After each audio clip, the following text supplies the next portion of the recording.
రంగారెడ్డి జిల్లా రాజేంద్రనగర్లో ఓ కానిస్టేబుల్ కీచకుడిగా మారాడు. మైనర్ బాలికను టార్గెట్గా చేసుకుని లైంగికంగా వేధిస్తున్నాడు. శంషాబాద్ ఎయిర్పోర్ట్ పిఎస్లో కానిస్టేబుల్గా పనిచేస్తున్న ప్రదీప్ 2 ఏళ్లుగా ఓ బాలికపై లైంగిక దాడికి పాల్పడుతున్నాడు. విషయం బయటకు చెబితే తన వద్ద ఉన్న నగ్న వీడియోలను బయటపెడతానంటూ బాలిక బంధువులను కూడా బెదిరించాడు. షీ టీం సహాయంతో వారు రాజేంద్రనగర్ పోలీసులకు ఫిర్యాదు చేయడంతో కానిస్టేబుల్ ప్రదీప్ను అదుపులోకి తీసుకున్నట్లు ఏసీపీ శ్రీనివాస్ తెలిపారు.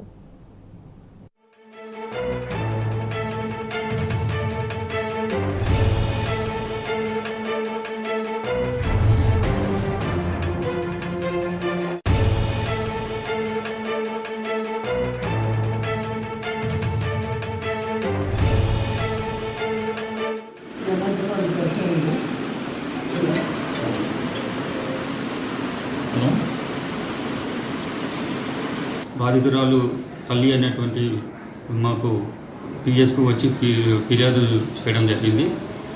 బాధితురాలు నివాసము ఉన్నటువంటి ప్రాంతంలో ఇంటి ముందున్నటువంటి గాజుల ప్రదీప్ అనే కానిస్టేబుల్ ఆర్జీఐ పిఎస్లో పనిచేస్తున్నాడు. అతను గత 4 సంవత్సరాల నుంచి ప్రార్థనకు వచ్చినప్పుడు పరిచయంగా ఏర్పడి అతని ద్వారా ఆమెకు మాయమాటలు చెప్పి పరిచయం పెంచుకొని పెళ్లి చేసుకుంటానని చెప్పినాడు.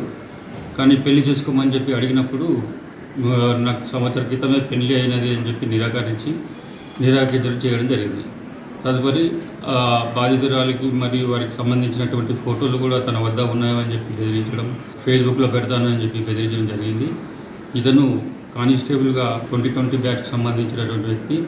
ఎడ్వేర్ షీరాబాద్ పిఎస్లో ఫస్ట్ పోస్టింగ్ చేయడం జరిగింది. తర్వాత ఇప్పుడు ప్రస్తుతం ఆర్జీఐ పోలీస్ స్టేషన్లో వర్క్ చేస్తున్నాడు.